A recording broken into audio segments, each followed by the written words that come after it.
eo amin'izay sehatra ny fahasalamana izay hatrany ao anatin'ny herinandro nasionaly ho an'ny fahasalaman'ny nify sy ny ativava isika nisy ny hetsika natao mifanindran-dalana amin'izay teny amin'ny tompom-pahasalamana Kamasoa Manantena Soa ny 12 jona lasa teo zany nanaovana an'izay hetsika izay ankoatra ny fizahana sy ny fitsaboana ny ativava sy ny nify dia nisy ihany koa ny fitiliana sy ny fizaham-pahasalamana hafa izay nitanterahana teny atoerana. Olona maro no tonga nizaha fahasalamana Maimaimpoana tao amin'ny tompom-pahasalamana Kamasoa Manantena Soa omaly 12 jona tontolon'ny andro nandritry ny hetsika herinandro nasionaly ho an'ny fahasalaman'ny nify sy ny ativava karakarain'ny ministeran'ny fahasalamana. Lohahevitra tamin'ity ny hoe raisoa andraikitra ny fahasalaman'ny nify sy ny ativavanao. Tsy ny nify sy ny ativava ihany no nozahan'ireo mpitsabo Maimaimpoana nandritry io fotoana io, fa maro ny fizaham-pahasalamana nataon'izy ireo ary nahasarika olona maro tokoa.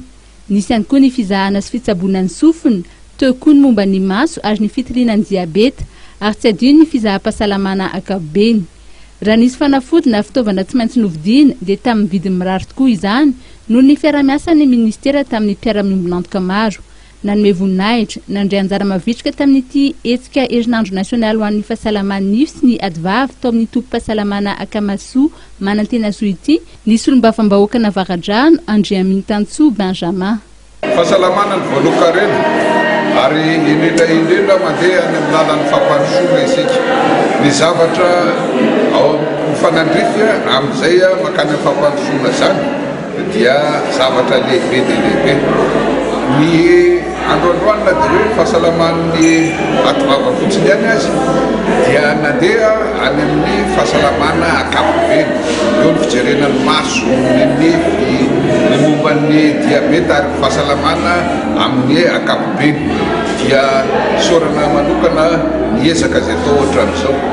Nambarana Andriamatoa député nandritry ny lahateny fa tokony atao matetika ny hetsika toy izao ho fitsinjovana hatrany ny sosialim-bahoaka. Nandritry ny fitsidiana ity tompom-pahasalamana Kamasoa Manantena Soa ity dia tsy adino ny nanome roapatsa ny mpiteraka iray tao atoerana. Ny hariva dia Didi Potrafaobe no nitanterahana niarahana tamin'ny Dr Fidy Barniaina.